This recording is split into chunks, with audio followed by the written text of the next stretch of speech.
Hello నమస్తే welcome back to A to Z వంటలు. ఈ వీడియోలో సోయా చంక్స్ 65 ఎలా చేసుకోవాలో చూసేద్దాం. ముందుగా ఒక గిన్నెలో ఒక గ్లాస్ సోయా చంక్స్ని లేదా మీల్ మేకర్ని తీసుకొని కొద్దిగా సాల్ట్ యాడ్ చేసుకొని వేడి నీళ్ళు పోసుకొని ఒక 10 లేదా 15 నిమిషాలు అలాగే నానబెట్టేయాలి.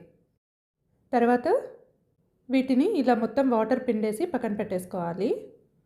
తర్వాత ఒక బౌల్ తీసుకొని అందులోకి 2 టేబుల్ స్పూన్స్ పెరుగు, 4 టేబుల్ స్పూన్స్ కారం, పావు టీ స్పూన్ గరం మసాలా, పావు టీ స్పూన్ ధనియాల పౌడర్, 2 టేబుల్ స్పూన్ మైదా, 2 టేబుల్ స్పూన్ శనగపిండి వేసుకొని రుచికి సరిపడే సాల్ట్ కూడా వేసుకొని బాగా మిక్స్ చేసుకోవాలి.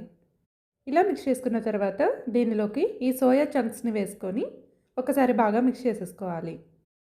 ఇలా మిక్స్ చేసుకున్న తర్వాత స్టవ్ వెలిగించి ఒక కడాయి పెట్టుకొని డీప్ ఫ్రైకి సరిపడా ఆయిల్ వేసుకొని ఆయిల్ హీట్ అయిన తర్వాత వీటిని ఇలా వేసేసుకోవాలి. ఇలా కలర్ చేంజ్ అయ్యే వరకు వేయించుకోవాలి. అప్పుడే క్రిస్పీగా వస్తాయి. ఇలా అన్నీ వేసేసుకున్న తర్వాత కొద్దిగా కరివేపాకు అలాగే పచ్చిమిర్చి కూడా ఈ ఆయిల్లో ఫ్రై చేసుకొని గార్నిష్ చేసుకుంటే ఎంతో టేస్టీగా ఉండే సోయా చంక్స్ 65 అయితే రెడీ అయిపోయింది. మీరు ఒకసారి ట్రై చేసి ఎలా ఉందో కామెంట్ చేయండి. ఈ వీడియో మీకు నచ్చినట్లయితే లైక్ చేసి షేర్ చేయండి.